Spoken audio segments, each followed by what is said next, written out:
Good morning student. Class 10th में आज हम पढ़ने वाले हिंदी का इकाई है सेकंड, जिसका नाम है वात्सल्य भाव। उसके अंतर्गत आता है पार्ट 4, जिसका नाम है सोए हुए बच्चे से। इसमें हमको संदर्भ, प्रसंग और अर्थ करना है, जो कि एग्ज़ाम में 5 मार्क्स में आता है।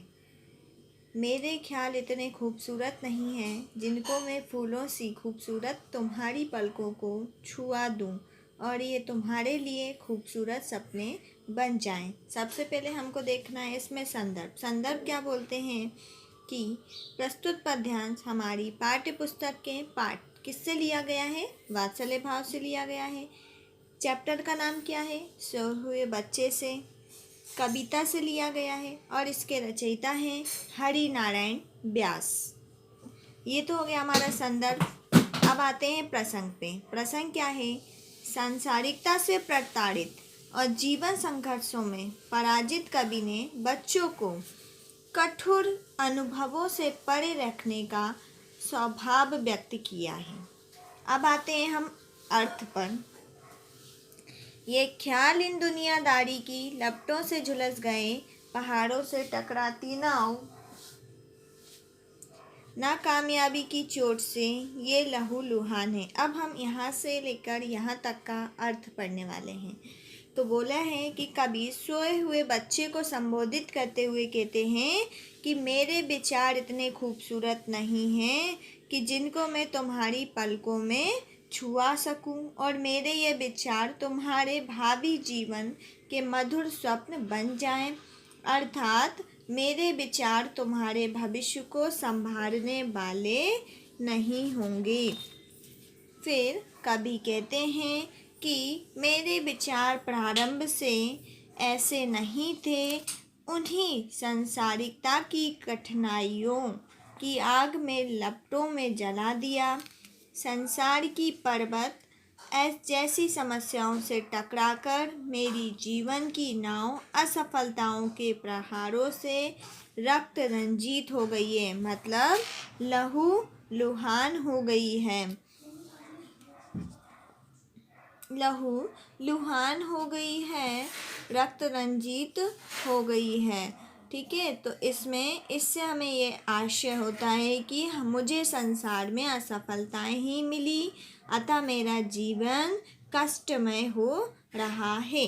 फिर आता है, हमसे पूछा जाता है लास्ट में इसका विशेष लिखिए। तो हम विशेष में बताएंगे कि इसमें अपनी सांसारिक यातनाओं और असफलताओं से कवि बच्चों को दूर रखना चाहता है। सेकंड पॉइंट लिख सकते हैं हम कि खड़ी बोली में विषय को प्रस्तुत किया गया है और छंद अलंकार का प्रयोग है, वात्सल्य भाव का प्रयोग किया गया है। सेकंड है, आगे देखते हैं हम। तितली की पंखों सी तुम्हारी आँखों में उगते हुए उजाले के इंद्रधनुष अपने इनमें फंसकर बिखर जाएंगे। बिवाई वाली इन पथरीली हथेलियों से तुम्हारे रेशमी बालों की शेषवी लापरवाही को स्पर्श नहीं करूँगा। संदर्भ हमने जो पहले लिखा था वही इसमें लिखना है। तो इसमें हम लिख सकते हैं पूर्वानुसार या पूर्ववत। प्रसंग देखते हैं इसमें क्या बोला है। यहाँ कवि ने बच्चे के रेशमी बालों को अपनी कठोर हथेलियों को स्पर्श छूने का भाव व्यक्त किया है। अर्थ क्या है कि बच्चे के प्रति स्नेह से कवि कहते हैं, स्नेह भाव से कवि कहते हैं कि तितली के पंखों जैसी तुम्हारी आँखों में उभरते हुए सुखद भविष्य की आकांक्षाओं के सतरंगी स्वप्न इस जीवन की विषमताओं में फंसकर टूट जाएंगे, बिखर जाएंगे, टूट जाएंगे। बिवाई वाली इन पथरीली हथेलियों से कवि कहता है कि मेरी दरारों वाली पत्थर जैसी हथेलियों के छूने से तुम्हारे रेशमी बालों की बचपन की जो अल्हाड़ता है वह तहस नहस हो जाएगी, नष्ट हो जाएगी। इसलिए मैं अपनी हथेलियों से तुम्हारी रेशमी बालों को नहीं छूऊंगा। फिर इसमें विशेष लिखेंगे हम कि बच्चों के भोलेपन को बनाए रखने के भाव से कवि के उनके रेशमी बालों को अपनी दरारों भरी हथेलियों से न छूने का भाव व्यक्त किया है। सेकंड बोला है कि शुद्ध व्यावहारिक खड़ी बोली में विषय का प्रतिपादन किया है। थर्ड बोला है उपमा अनुप्रास अलंकारों का सहज प्रयोग हुआ है। आगे देखते हैं हम। फटी हुई चमड़ी में उलझकर कोई बाल, कोई रंगीन मानसूबा, कोई कामयाब भविष्य। टूट जाएगा आने वाला जमाना, मुझे दोषी ठहराएगा, मुझे दोषी ठहराएगा। तो संदर्भ हो गया हमारा पूर्वानुसार। प्रसंग में देखते हैं, यहाँ पर कवि का अनुभव बोलता है कि यहाँ पर सांसारिक विसंगतियों में असफल रहने से शुष्क शरीर के स्पर्श से बच्चों का भविष्य क्या हो जाएगा, खंडित हो जाएगा। व्याख्या है, कवि कहते हैं कि जीवन की असफलताओं के कारण मिले कष्टों से दुखी दरारों भरी पगड़ी का स्पर्श, चमड़ी का स्पर्श भविष्य के मंगलमय इरादों वाले बच्चों से नहीं करना चाहिए। वह जानता है कि तीव्र इरादों आशाओं से भरे बालक को यदि में कटु अनुभव पता लग जाए तो उनका मनोबल टूट जाता है और वह सफल भविष्य का निर्माण नहीं कर पाते हैं और फिर आने वाले समय में इसके लिए कवि को दोषी माना जाएगा।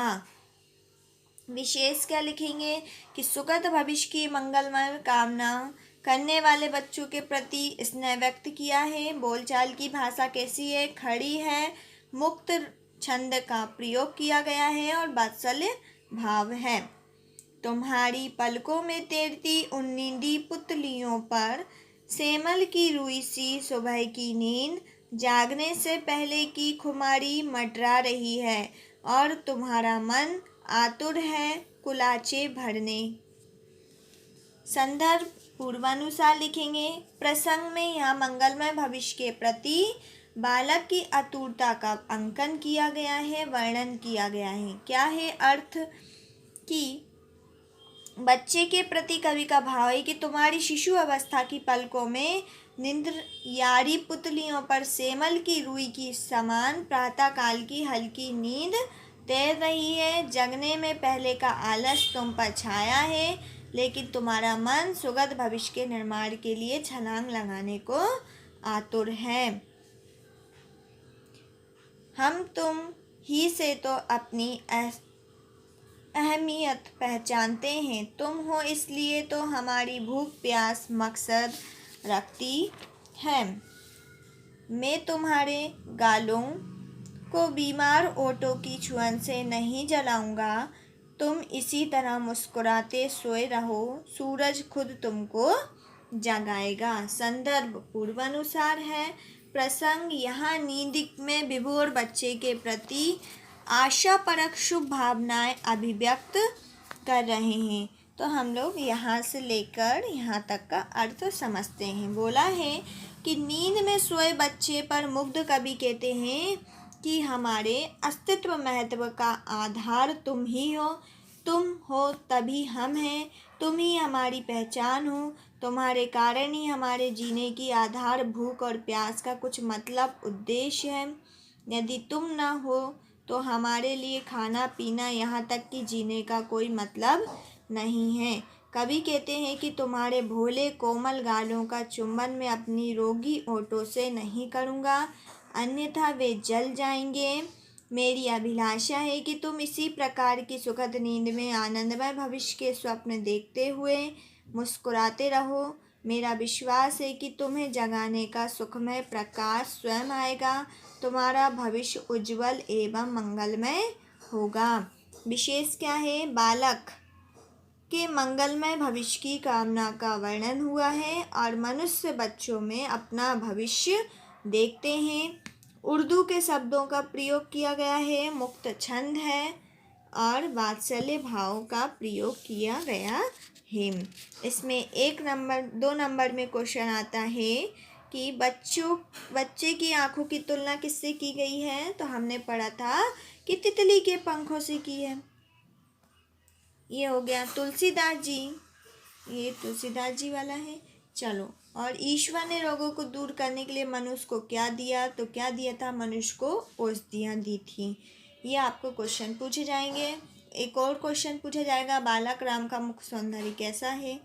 बच्चे के रेशमी बालों को कभी अपनी हथेलियों से स्पर्श क्यों नहीं करना चाहता है। तो अपन लोग ने जो अर्थ पढ़ा है उसी को आप जो समझा है उसी से आप लिख सकते हैं। फिर है, हरिनारायण व्यास ने अपने ख्यालों की किन कमियों को की ओर संकेत किया है। ये नेक्स्ट क्वेश्चन है। तो आप सभी इस चैप्टर को एक बार फिर से पढ़ेंगे। Okay, thank you.